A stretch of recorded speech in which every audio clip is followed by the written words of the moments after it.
like, is this really my reality at this point? Like, I carried this pregnancy for close to 10 months now. At that point in time, the only thing that was on my mind was that God failed me.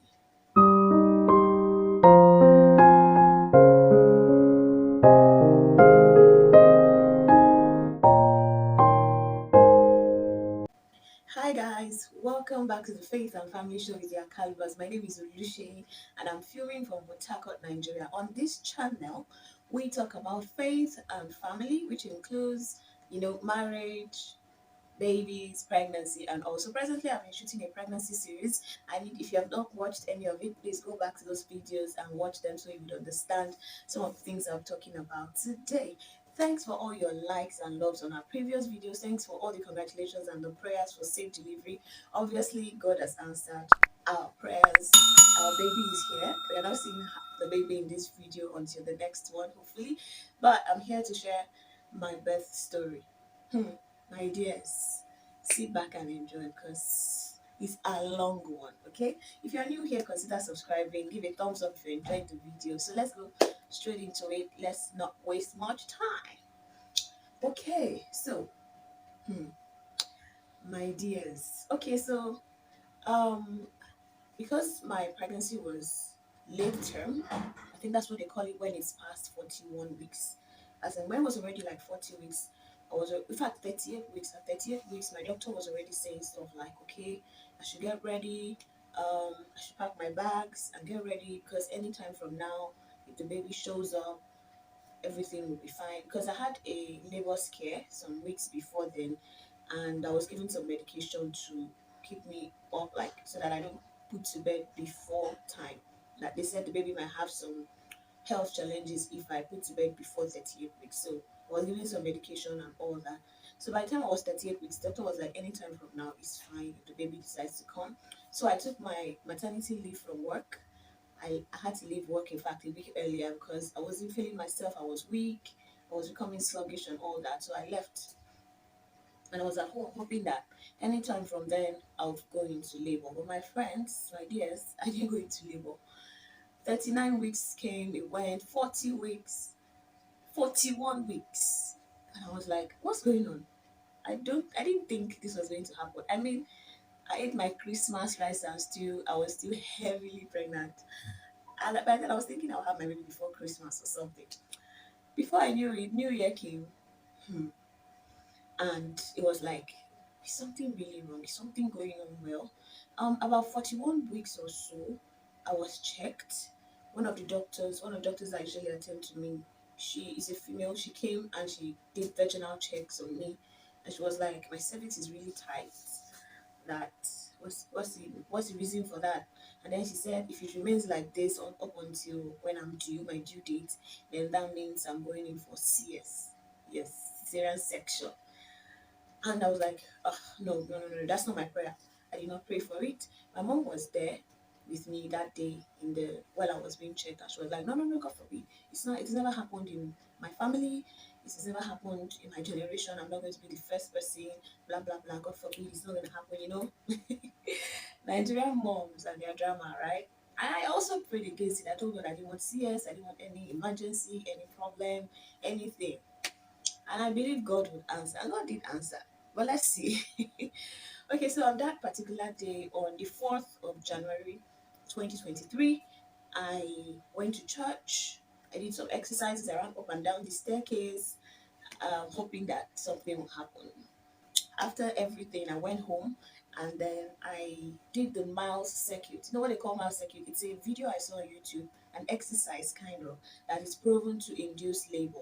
I'll try and drop where I found it somewhere. I'll try and drop the link somewhere so you can check it out if you are heavily pregnant and you're hoping to deliver soon, okay? Or you just want to learn. So I learned that the Miles circuit is like a 90-minute exercise, 3 different exercises that you need to do consistently, like together, and then hopefully you go into labor. All the comments on that the video said it was positive, it worked for them, they tried it. Some people went into labor like 5 hours later, some 30 minutes later.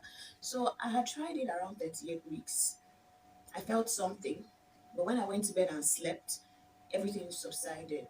So I decided I was going to try it again at 41 weeks plus about 4 days or 5 days. So I decided, I came back from church when it was about 9 p.m. thereabout.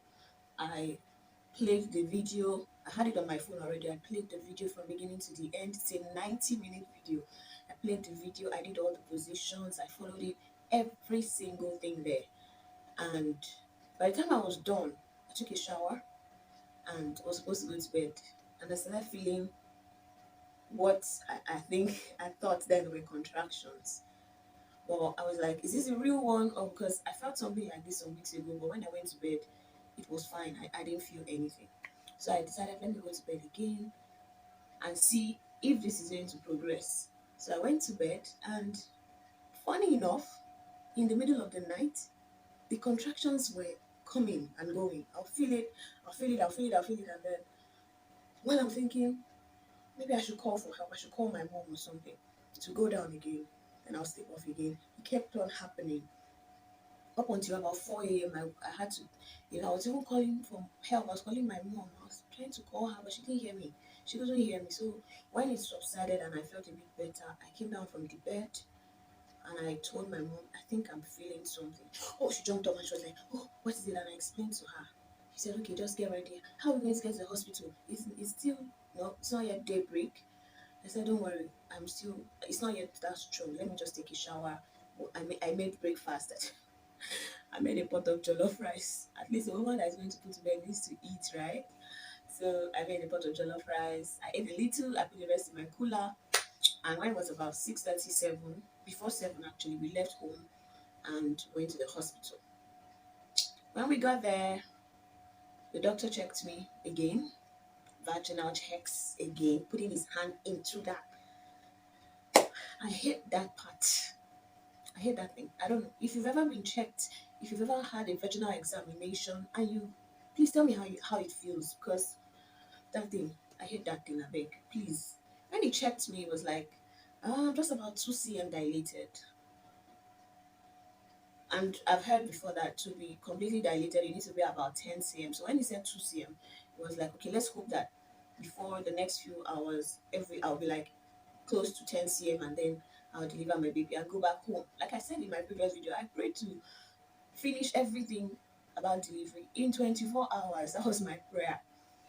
My dears, that was how I was in the hospital. I stayed, they gave me a room to stay. They took my bag, my delivery bag.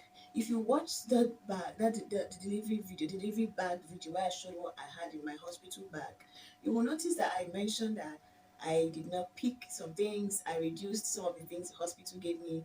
They told me to bring. My dears, when I got to the hospital, the nurses came back with a list. I did not bring everything on the list. Eh, and then all the things I did not bring, I was told, is either you send somebody to go and get them for you, or you pay for them or something. I was like, why? He said, that's it's for the hospital. I need to bring every single thing on that list, whether I like it or not. So my mom had to go back home to bring those things. So please, even at this point, everything was still going on fine, right? So I was in the ward, in the room where they kept me. I ate the rest of my rice. I put on the fan. I was like, what's going on? Is this how labor is? I wasn't feeling anything serious. So when it was about 2 p.m. that same day, my sister-in-law had arrived. And then she and my mom decided, if we want labor to really progress, then I need to move around. I need to walk about or run up and down the stairs. So we were like, okay, let's take a walk. Immediately the nurses noticed that I was trying to leave.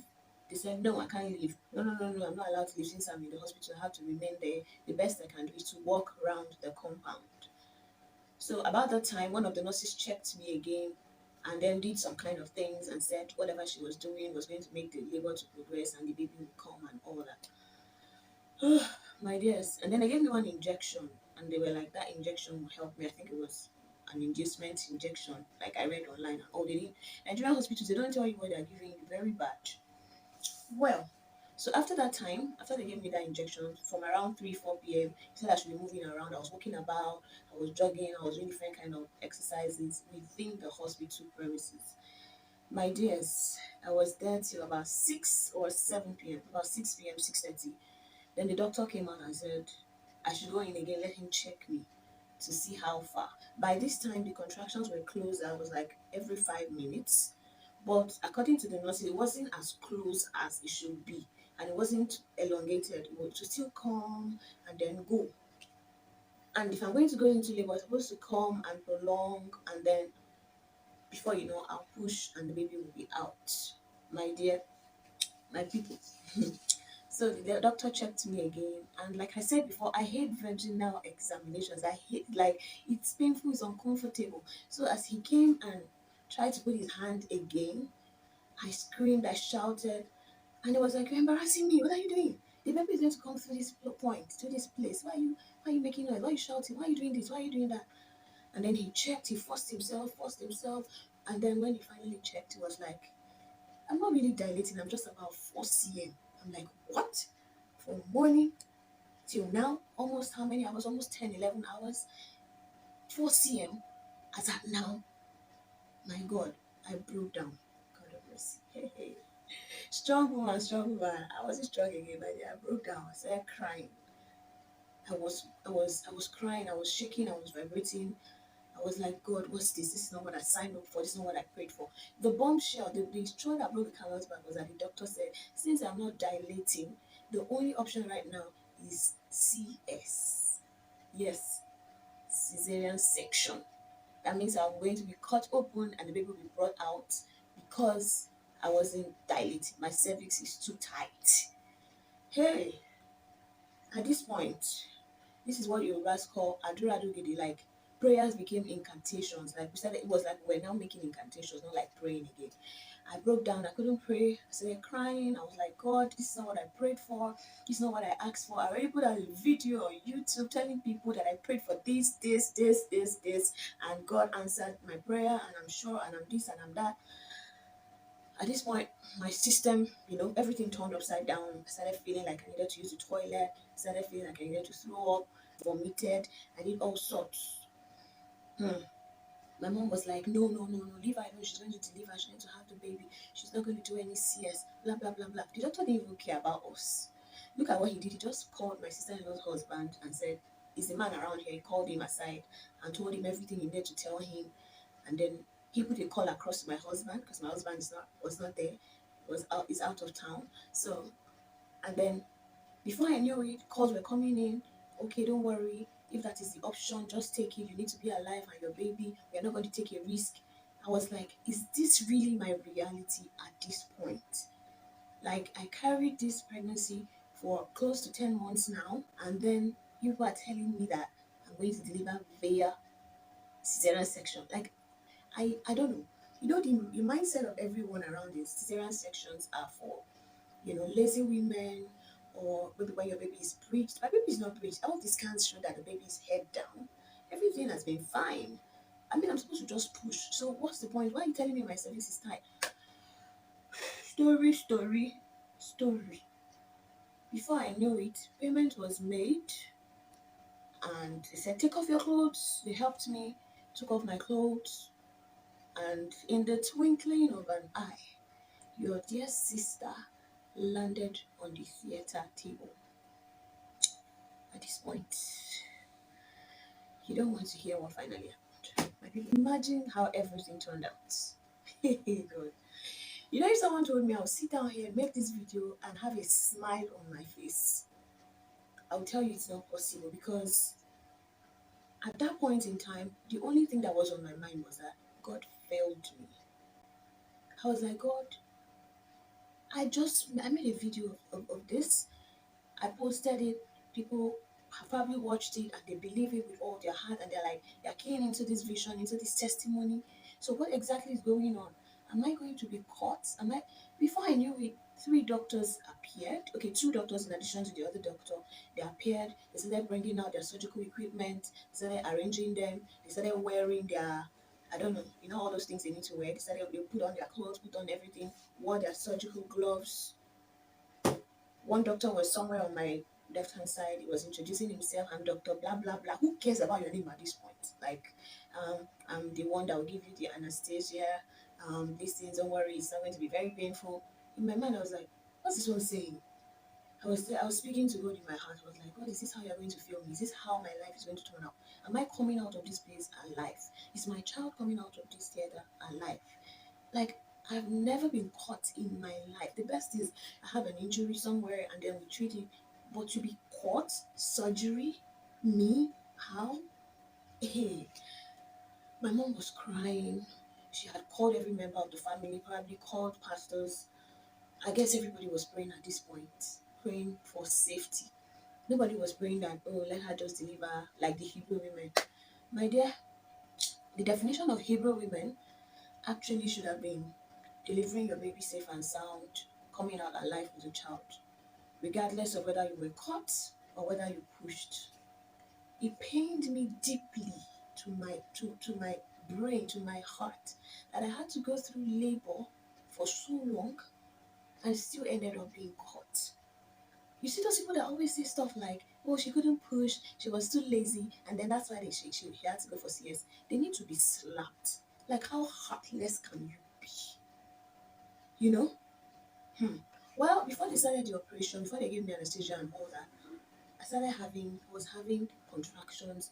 Nobody cared about the contractions at this point. They had made up their mind that I was going to have a cesarean section, and that was it. And so, before I knew it, I was injected at my back. I was made to lie down.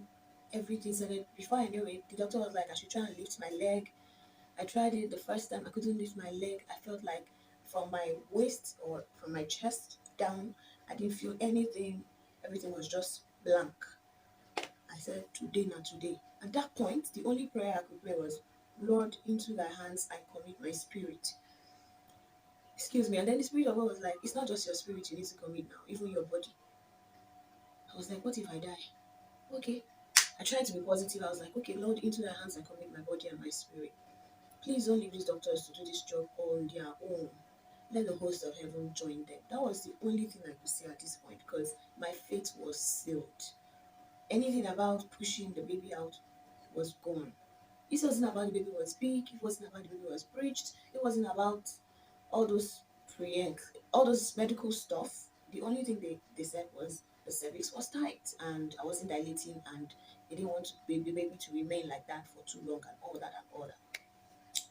Ladies and gentlemen, at about 11:50 something thereabout, before 12 a.m. the following day, I heard the doctor asking the nurse, one of the doctors was asking the nurse, okay, about what time did you bring out the baby? And the nurse was like, about 11:30 thereabout. So at the end of the day, baby came January 5th, Thursday, January 5th, at about 11:30. While I was still there, while they were stitching me up and all, I noticed that I heard baby cry. I heard the sound of a child, and I opened my eyes and I saw that a baby was being cleaned and all that and all that, and that was how I had my baby.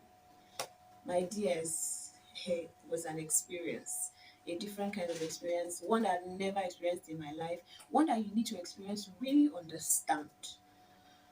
But well, God came through. Initially, I felt disappointed, I felt discouraged, but then I had to, pick up courage that God answers our prayers in different ways. It might not be exactly the way you want, the way you planned, the way you prayed, but in the long run, you will still see God's hand in everything. I saw God's hand in it. I recovered, I've been recovering very fast after the whole thing, and thankfully, with God on my side, my family, with the support I received, everything has been fine. I just want to encourage anyone out there, you know, whatever you have prayed for, don't worry, leave God to answer the way he wants. And one thing we should always say when we pray is that if God wills, like let the will of God prevail. If it's the will of God for you to push, fine, let it prevail. And if it's the will of God for some other thing to happen, so far as the enemy does not have the final say in your story, everything will turn out well. So if you watched up to this point, I want to really say thank you so very much. Thank you for following the story through to this point. I really appreciate. Um, Give us a like, give a like if you like the video, if you learned something, and then if you've also had a baby one way or the other, please share your experience below. I need to run along now to attend to a little baby, so more stories coming up very soon. Thank you very much for watching and do have a lovely day. God bless you.